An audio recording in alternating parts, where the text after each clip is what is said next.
तुम्हारा शौहर घर पे आता है तुम उसकी थकान दूर करो, घर में आता तुम भंगर मर के रहती हो, तो फिर ऑफिस वाली ही को ना पसंद करेगा। मैं ये नहीं कह रहा हूं कि वो जायज है, वो गलत कर रहा है, लेकिन उससे ज्यादा गलत तुम कर रही हो, क्योंकि तुम उसकी बीवी होकर उसको अपने जिस्म से रोक रही हो और फायदा उठाने का मौका नहीं देती हो। सुन लो, औरत सिर्फ अपने शौहर की इताअत और फर्मा बरदारी करने के लिए पैदा की गई है। तो घर में आया बेचारा थका हुआ, देखा औरत किचन में घुसी हुई है, कपड़े सुखड़े हुए हैं, एक पैसा बाहर जा रहा है, एक ऊपर जा रहा है, और बाल बिखरे पड़े हैं, किचन की गंदगी लगी हुई है। अरे तुझे मालूम है कि 5 बजे मेरा शौहर ऑफिस से आता, तो 4 बजे तक तूने काम क्यों नहीं समेटे? अपने शौहर का इस्तेमाल अच्छे कपड़ों में, अच्छी खुशबू में, अच्छे मेकअप में क्यों नहीं किया? अब सोच रहा घर पे जाऊं तो अपनी बीवी से गले मिलूं, थका हुआ हूं, कुछ सुकून हासिल करूं। घर में क्या देखा, ये तो भंगर बनी बैठी, गुस्से में आया, तला तला तला। इसमें कमी बर्दाश्त नहीं की जा सकती है। इसीलिए अल्लाह के नबी सल्लल्लाहु अलैहि वसल्लम ने फरमा दिया है, और थोड़ी देर के लिए मुझे माफ़ करना कि मौलाना जर्जीस साहब इस तरीके की बातें क्यों कर रहे हैं। अल्लाह के रसूल ने इसीलिए इशारा किया है, आए ख्वातीन, आए लेडीज़, आए औरतों, तुम्हारा शौहर थका हुआ, मांदा हुआ, परेशान हाल, बिजनेस करके, मजदूरी करके जब थका हुआ घर में आता है, तो औरत की जिम्मेदारी होती है कि वो अपने थके हुए शौहर का खुलकर इस्तेमाल करे। जैसी दरवाजे पर दरवाज़ा खोलने जाए तो मुस्कुराते हुए उसका दीदार करे। यहाँ होता उल्टा है, औरत बेचारा, आदमी दिन भर बेचारा काम करके आया और जैसी घर में घुसा बीवी ने अपनी दास्तान सुनाना शुरू कर दी। प्लग खराब हो गया बिजली का, पंखा नहीं चल रहा है, मोटर फूक गया। अरे अल्लाह की बंदी, ये बात थोड़ी देर में भी कह सकती थी। तेरा शौहर घर में आया है, वो तेरा शौहर है, बिजली मैकेनिक नहीं है जो बिजली संभालेगा। आते ही अब आए, कब से बिजली खराब है, उसका मूड खराब हो गया, कम वक्त में तो दिन भर का थका हुआ आया हूं। बहुत सी औरतें शिकायत करती हैं, मेरा शौहर 12 बजे रात में घर में आता है, पता नहीं कहाँ बैठा रहता है, 1 बजे घर में आता है। मेरी बहनों, एक बात तुम्हें बताता हूं, सुनो।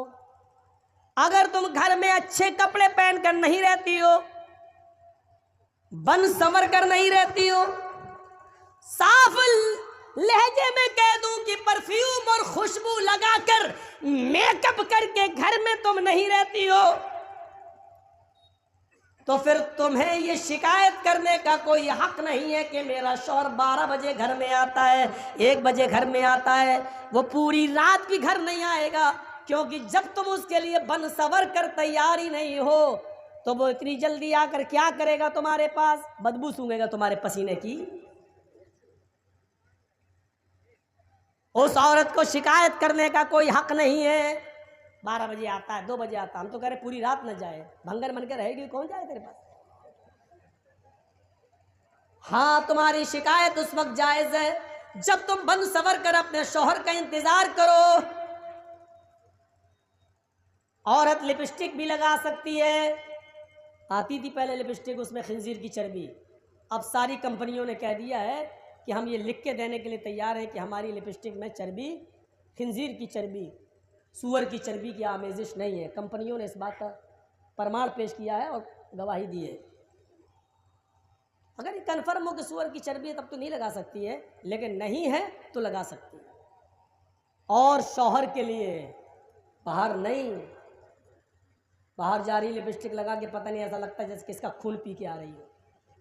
अपने घर में रहो, आदमी ज़्यादा से ज़्यादा यही समझेगा ना घर की अपने आदमी का खून पिया, वो तो पियो, वो तो रोज़ पी रही हो, तो कोई फर्क नहीं पड़ता। अपने अगर आपका शौहर लिपस्टिक को पसंद करता है तो आप घर में लिपस्टिक लगा सकती हैं, क्रीम पाउडर लगा सकती हैं, रंग जाहिर हो ऐसा मेकअप आप इस्तेमाल कर सकती हैं। मर्द की जीनत, मर्द की खुशबू वो है जिसका रंग जाहिर ना हो, खुशबू उठे, खुशबू उठे, ये मर्द की जीनत है। क्या है? रंग जाहिर ना हो। मसलन मर्द लिपस्टिक नहीं लगा सकता, लेकिन खुशबू खूब लगाए, जितनी लगा सकता, जन्नतुल फिरदौस लगाए, ऊद लगाए, कस्तूरी लगाए, ये लगाए, खुशबू उड़ रही हो, मर्द लगा सकता है, लगा के कहीं भी जा सकता है। लेकिन औरत खुशबू लगा के घर से बाहर नहीं निकल सकती है। लेकिन औरत की जीनत उस मेकअप में है जिसका रंग जाहिर हो और खुशबू दबी हुई हो, खुशबू दबी हुई हो। और रंग जाहिर होगा, लिपस्टिक लगाएगी तो रंग जाहिर होगा, क्रीम पाउडर लगाएगी तो रंग जाहिर होगा। ये औरत का मेकअप है। लेकिन औरतों, मेरी माँ बहनों, ये सारे हथियार सिर्फ अपने शौहर पर इस्तेमाल कर सकती हो, किसी दूसरे गरीब इंसान पर नहीं। वो तो मर जाएगा बेचारा, शौहर को मारो। इसलिए कि तुम्हें ये सारे हथियार चलाने की इजाजत शरीयत ने दी है, लेकिन शौहर पर, किसी और पर नहीं। फरमाया तुम्हारा शौहर घर पे आता है, तुम उसकी थकान दूर करो, हंस कर उसका इस्तेमाल करो, मुस्कुरा कर उसका जवाब दो। अब घर में आया बेचारा थका हुआ, देखा औरत किचन में घुसी हुई है, कपड़े फुकड़े हुए हैं, एक पैसा बाहर जा रहा है, एक ऊपर जा रहा है, और बाल बिखरे पड़े हैं, किचन की गंदगी लगी हुई है। अरे तुझे मालूम है कि 5 बजे मेरा शौहर ऑफिस से आता तो 4 बजे तक तूने काम क्यों नहीं समेटे? अपने शौहर का इस्तेमाल अच्छे कपड़ों में, अच्छी खुशबू में, अच्छे मेकअप में क्यों नहीं किया? अब वो सोच रहा घर पे जाऊं तो अपनी बीवी से गले मिलूं, थका हुआ हूं, कुछ सुकून हासिल करूं। घर में गया, देखा ये तो भंगर बनी बैठी, गुस्से में आया, तलाक तलाक तलाक। इससे तो अच्छा मेरी ऑफिस वाली थी, कम से कम बंठन के बैठी थी। फिर वो देर से आएगा तुम्हारे घर, क्यों आएगा? 10-9 बजे क्यों बैठेगा तुम्हारे पास? घर में आता तुम भंगर मर के रहती हो, तो फिर ऑफिस वाली ही को ना पसंद करेगा। मैं ये नहीं कह रहा हूं कि वो जायज़ है, वो गलत कर रहा है, लेकिन उससे ज्यादा गलत तुम कर रही हो, क्योंकि तुम उसकी बीवी होकर उसको अपने जिस्म से रोक रही हो और फायदा उठाने का मौका नहीं देती हो। इसलिए फरमाया कि अगर औरत को बच्चा भी हो रहा हो और वो ऊंटनी के ऊपर बैठी हो, जचकी के वक्त, बच्चे की पैदाइश के वक्त औरत को एक ऊंटनी पे बिठाया जाता था अरब के अंदर, ताकि आसानी से डिलीवरी हो जाए, आसानी से बच्चा पैदा हो जाए। फरमाया अल्लाह के नबी ने, अगर तुम उस ऊंटनी पर भी बैठी हुई हो और तुम्हारे बच्चे का डिलीवरी का वक्त करीब हो और इस हाल में तुम्हें तुम्हारा शौहर हम बिस्तरी के लिए तुम्हें बुलाए, तुमसे वो ये चाहे कि वो अपनी बीवी से फायदा हासिल करे, तो आए औरत, तुझे उस वक्त भी अपने शौहर के पास जाना पड़ेगा, इसलिए कि उसके दिल में लगी हुई आग को तेरे अलावा कोई बुझा नहीं सकता है। अगर उसके दिल की आग को तूने नहीं बुझाया तो तेरा शौहर गलत काम में पड़ सकता है, इधर उधर जा सकता है, उसके खिरमन में आग लग सकती है, वो गलत रास्ते पर जा सकता है। फरमाया कि औरत को इस हाल में भी अपने शौहर के पास आना पड़ेगा और इस पोजीशन में भी वो अपने शौहर को अपने जिस्म से नहीं रोक सकती हो। सुन लो, अल्लाह के नबी फरमाते हैं, अगर तुम चूल्हे पर भी बैठी हो, रोटियां पका रही हो, आग जल रही हो, रोटी जलती है तो जल जाने दो। अगर तुम्हारा शौहर तुम्हें बुलाता है कि तुमसे कुछ फायदा हासिल करे, तो तुम चूल्हे को छोड़कर, रोटियां पकाना छोड़कर अपने शौहर के पास जाओगी, उसके अरमान को पूरा करोगी, उसके दिल के मकसद को पूरा करोगी। इसमें ना नू नहीं होना चाहिए। मेरी माँ बहनों, ये तुम्हारा घर बनाने के लिए मोहम्मद रसूलुल्लाह ने इस हद तक इजाजत दी है, इस हद तक हुक्म दिया है औरतों को, ताकि तुम्हारा भी घर बना रहे और उसका भी घर बना रहे और वो दूसरी तरफ न भटकता। शौहर की इताअत और फर्मा बरदारी हर हाल में जरूरी है। यहां तो शौहर की इताअत होती है, शौहर की। अल्लाह के रसूल अपनी बीवी की तारीफ कर रहे हैं, आयशा सिद्दीक़ा की, तो आयशा भी तारीफ कर रही हैं। और इधर तो हाल ये होता है कि औरतें जल्दी तारीफ करती नहीं है शौहर की।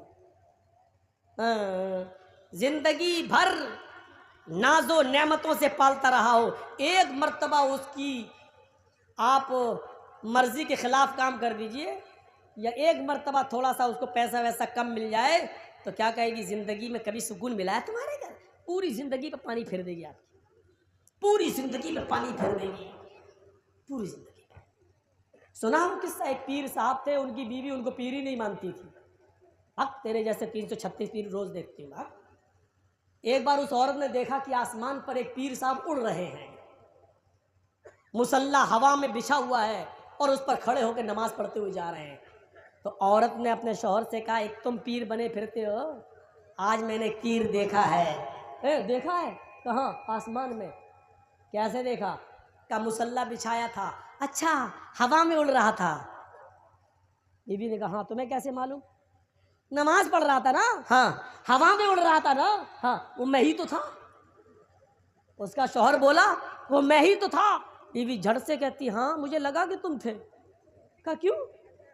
कहा इसीलिए तो टेढ़े टेढ़े उड़ रहे थे, उड़ना नहीं आ रहा था तुम्हें, फिर कभी निकाल दी। अभी तक उसकी तारीफ कर रही थी, जब सुना कि ये कह रहा कि वो मैं ही तो था तो कह रही तभी तो टेढ़े टेढ़े उड़ रहे थे। और एक मुरीद ने अपने पीर को ख्वाब में देखा कि जन्नत में घूम रहे हैं, 70 हूरों के बीच में बैठे हुए हैं। हमारे पीर साहब जन्नत के शहद और दूध की नहरों में गोते लगा रहे हैं। सुबह आँख खुली उनकी, कहने लगे अपने पीर साहब को जाके खुशखबरी सुना दूं कि अरे तुम तो जन्नती आदमी हो। जैसे ही पीर साहब गए, पीर साहब के घर मुरीद गया, उसने दरवाजे को दस्तक दी तो क्या देख रहा, अंदर आवाजें आ रही हैं, तड़ा तड़ तड़ा तड़। उसने झांक के देखा शायद पीर साहब पिट रहे हैं। उसने सुराख से ऐसी झांक के देखा तो क्या देखता है कि पीर साहब की बीवी झाड़ू से पीट रही है पीर को।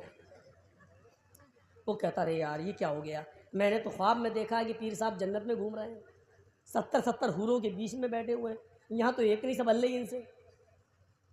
ये बेचारा जाने लगा, पीर साहब दरवाज़ा खोलते हैं, कहाँ जा रहे हो? मैं जा रहा हूँ घर। इधर आओ।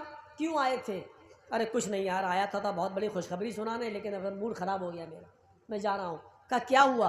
अरे क्या क्या हुआ यार, अरे बताओ ना क्या हुआ, क्या परेशानी थी? अरे कुछ नहीं पीर साहब, रात में मैंने ख्वाब में देखा था कि 70 हूरों के बगल में आप बैठे, वो इधर से बोसा ले रही है, वो इधर से पकड़ रही है, और आप मस्त हैं, दूध की और शहद की नहरों में गोते लगा रहे हैं, जन्नत की नेमतों से मुस्तफीद हो रहे हैं। मैंने सोचा कि आपको खुशखबरी सुना दूं, यहाँ देख रहा हूँ कि आप झाड़ू से पिट रहे हैं, इतना बुरा हाल आपका। तो पीर साहब हार मानने वाले कब हैं? पीर साहब ने कहा मेरे मुरीद तुमने ख्वाब तो बिल्कुल सही देखा, ख्वाब में मैं ही था। कहा तुम थे, यहाँ झाड़ू से पिट रहे हो, मैं था। अरे सुनो तो पहले, तुमने ख्वाब में जो मुझे देखा जन्नत में, वो बिल्कुल सही देखा, वो अल्लाह ने मुझे ही को जन्नत दी है, लेकिन वो जन्नत मिली कैसे वो तुम्हें मालूम है? कहा मैं क्या जानूं? कहा अपनी बीवी के हाथ से रोज झाड़ू से पिटता हूं और उसी पर सब्र करता हूं, इस सब्र के बदले में अल्लाह ने मुझे जन्नत दी है। पीर साहब हार मानने वाले कब हैं? मौलवी और पीर कभी हार मानता है? कभी नहीं मानता। अगर आपको वीडियो अच्छी लगी है तो इस चैनल को सब्सक्राइब जरूर करें।